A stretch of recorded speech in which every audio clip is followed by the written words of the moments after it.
حضرت علیہ الرحمہ ارشاد فرماتے ہیں فتاوی رضویہ شریف میں کہ جب انسان کی موت کا وقت قریب آتا ہے دم نزع تو دو شیطان انسان کے پہلو میں آ کر بیٹھ جاتے ہیں، اور پہلو میں آنے کے بعد ایک شیطان باپ کی شکل اختیار کر لیتا ہے اور دوسرا شیطان ماں کی شکل اختیار کر لیتا ہے۔ جو باپ کی شکل اختیار کر لیتا ہے شیطان، وہ اس مرنے والے سے کہتا ہے کہ دیکھ ابھی کچھ دنوں پہلے فلاں شخص کا انتقال ہو گیا، تو تجھے معلوم ہے کہ وہ یہودی ہو کر کے اس دنیا سے گیا ہے، یہودی ہو کر کے مرا ہے۔ اگر تو بھی یہودی ہو کر اس دنیا سے جائے گا، یہودی ہو کر مرے گا، تو مرنے کے بعد تو امن و امان میں رہے گا، چین اور سکون میں رہے گا۔ یعنی یہ شیطان کہتا ہے کس وقت؟ دم نزع کے وقت۔ اب جو ماں کی شکل اختیار کر لیتا ہے وہ کیا کہتا ہے؟ وہ بھی کہتا ہے کہ اے مرنے والے سن، تجھے اس دنیا سے جانا ہے تو نصرانی ہو کر اس دنیا سے جا، نصرانی ہو کر اس دنیا سے جا، اس لیے کہ جب تو نصرانی ہو کر اس دنیا سے جائے گا تو امن و امان میں رہے گا۔ اللہ اکبر کبیرہ۔ پتہ یہ چلا کہ ایمان لانا یہ کمال کی بات نہیں، بلکہ کمال کی بات تو یہ ہے کہ ایمان لانے کے بعد ایمان کے ساتھ ہی اس دنیا سے جائے تو یہ ایمان کی بات ہے۔ اور ایمان پر سب نہیں جاتے، ایمان پر سب نہیں جاتے، ہاں وہی جاتے ہیں جن پر اللہ کا فضل ہوتا ہے۔ اللہ کا جس پر فضل ہوتا ہے، اللہ کی قسم وہی ایمان کے ساتھ جاتا ہے۔ اور جو ایمان کے ساتھ اس دنیا سے چلا جاتا ہے وہ قبر میں بھی پرسکون رہتا ہے، کل میدان محشر میں بھی امن و امان میں رہے گا، اور ایسا امن و امان میں رہے گا کہ اس کو مصطفیٰ کی شفاعت ملے گی، اور یقیناً جس کو مصطفیٰ کی شفاعت مل گئی اللہ کی قسم وہی جنت میں جانے کا حقدار بھی ہو جائے گا، وہی جنت میں جانے کا حقدار بھی ہو جائے گا۔ اب حضرات محترم، یہ پتہ کیسے چلے کہ یہ شخص ایمان والا ہے، یہ شخص ایمان والا ہے، فلاں شخص ایمان والا ہے، فلاں شخص ایمان والا ہے، یہ کیسے پتہ لگے، یہ کیسے پتہ چلائیں؟ تو آئیے حدیث پاک سن لیجئے۔ میرے آقا نے آج سے 1400 سال پہلے یا غالباً 1500 سال پہلے میرے آقا نے ارشاد فرمایا، من احب للہ وابغض للہ واعطى للہ ومنع للہ فقد استکمل الایمان۔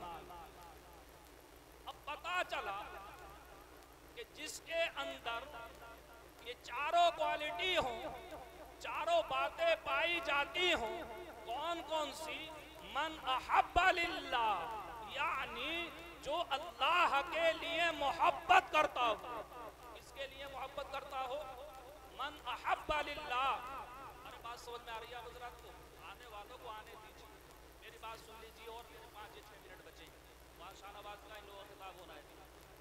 تو من احب للہ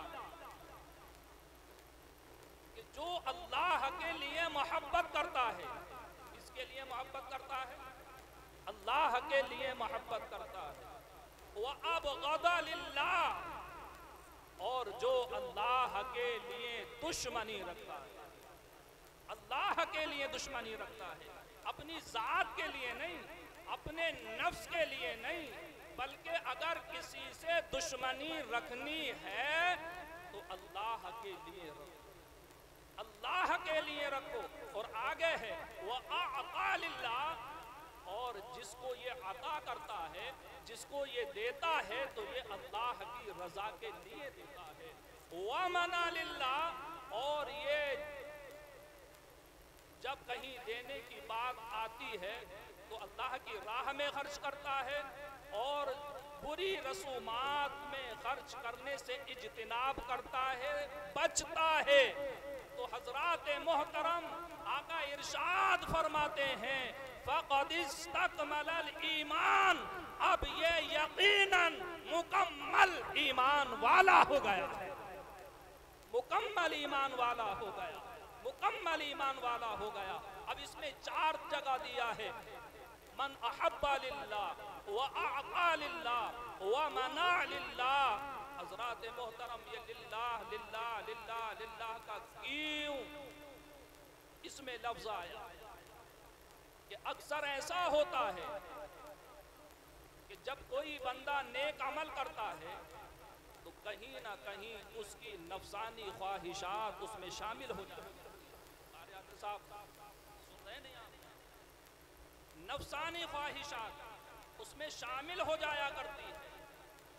جب وہ کسی سے دشمنی رکھتا ہے تو کہیں نہ کہیں اس میں اس کا نفس شامل ہو جاتا ہے۔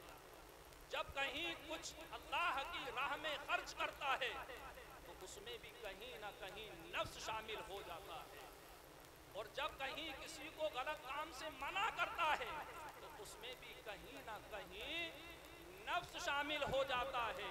تو پتہ یہ چلا کہ تم اگر کسی سے محبت کرتے ہو تو اپنے نفس کے لیے نہیں اللہ کی رضا کے لیے کرو، اگر کسی سے دشمنی رکھتے ہو اپنے نفس کے لیے نہیں بلکہ اللہ کی رضا کے لیے کرو، اگر اللہ کی راہ میں خرچ کرتے ہو اپنے نفس کے لیے نہیں بلکہ اللہ کی رضا کے لیے کرو، اگر بری رسومات میں منع کرتے ہو تو اپنے نفس کے لیے نہیں بلکہ اللہ کی رضا کے لیے۔ جب ان 4 باتوں پر تم عمل کر لو گے تو تم اس آیت اس حدیث پاک کے مصداق ہو جاؤ گے۔ فقد استکمل الایمان، یعنی تم مکمل ایمان والے ہو جاؤ گے۔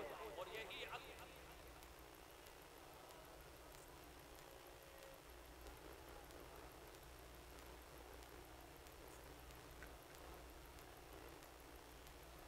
اور دیکھیے یہ تو حدیث پاک ہے، اللہ قرآن میں ارشاد فرماتا ہے قُلْ إِنَّ صَلَاتِي وَنُسُكِي وَمَحْيَايَ وَمَمَاتِي لِلَّهِ رَبِّ الْعَالَمِينَ۔ اللہ ارشاد فرماتا ہے اے محبوب آپ کہہ دیجئے، اے محبوب آپ کہہ دیجئے کیا؟